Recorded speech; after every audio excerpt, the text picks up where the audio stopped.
तो दोस्तों, आज आप आपकी फेवरेट सीरियल गुम है किसी के प्यार में देखेंगे कि रजत सई और उसके दादाजी जब ज्ञान की बर्थडे पार्टी में जाते हैं तो अर्श उनका बहुत ज़्यादा अपमान करता है और वकील उनसे पूछता है कि आप यहाँ किसके बुलाने पर आए।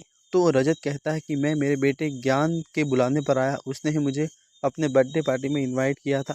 जब वकील ज्ञान से पूछता है कि क्या आपने बुलाया था अपने पापा को, तो वो साफ साफ मना कर देता है, जहाँ पर वकील रजत को ये धमकी देते हैं कि आप यहाँ नहीं आ सकते और इसके लिए मैं आपको जेल में भी बंद करवा सकता हूँ।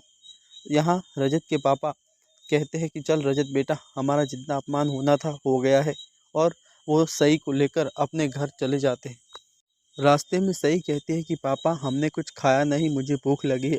तो रजत कहता है कि क्या खाओगे बेटा। तो सई आइसक्रीम मांगती है। जब यहाँ रजत एक दुकान पर गाड़ी रोकता है और वो अंदर जाता है तो वो देखता है कि सभी वहाँ बैठी होती है किसी अनजान शख्स के साथ और कॉफ़ी पी रही होती है। रजत ये देखकर चौंक जाता है कि सई इस वक्त मेरी मम्मी की देखभाल करने के बजाय यहाँ कॉफ़ी पी रही है किसी के साथ।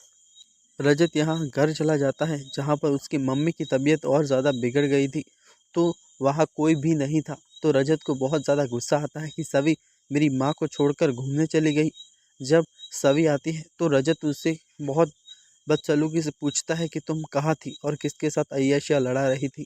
मैंने तुम्हें खुद एक कॉफ़ी शॉप में देखा था। यहाँ रजत सभी को घर से बाहर निकालने की बात करता है। तभी वहाँ ईशा शांतनु आ जाते हैं और पूछते हैं कि क्या हुआ।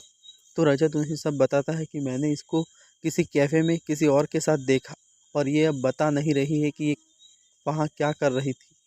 तो ईशा और शांतनु भी सभी से पूछते हैं, बट यहाँ सभी कुछ नहीं बोलती और उसके बैग से जेवरात निकलते हैं। तो ये सब देखकर सभी लोग शॉक हो जाते हैं कि सभी जेवरात लेकर कहाँ गई थी। रजत उससे और ज़्यादा बदसलूकी करता है और उसे हाथ से पकड़कर घर से निकालने वाला ही होता है। तभी तारा के पति आ जाते हैं और रोक लेते हैं और वो कहता है कि सभी इस घर से कहीं नहीं जाएगी क्योंकि उसने कोई गलती नहीं की है। गलती तो मैंने की है, वो तो बस मेरी मदद कर रही है। तो शांतनु और वो भी पूछने लग जाते हैं कि आखिर क्या हुआ। तो वो अंदर आता है और सबको सच बताता है कि कैसे वो कनाडा में था और उसके बिजनेस में इन्वेस्टर ने उनके साथ धोखा कर लिया क्योंकि एक लड़की ने उस पर मॉलेस्टेशन का केस कर दिया था। तो इसी वजह से उसके साथ कोई काम नहीं करना चाह रहा था और वो उस लड़की ने मुझसे 50 लाख रुपए मांगे हैं। तो सभी बस वो पैसों के इकट्ठा करने में मेरी मदद कर रही है थी। और इसी के साथ आज का एपिसोड यही पूरा होता है।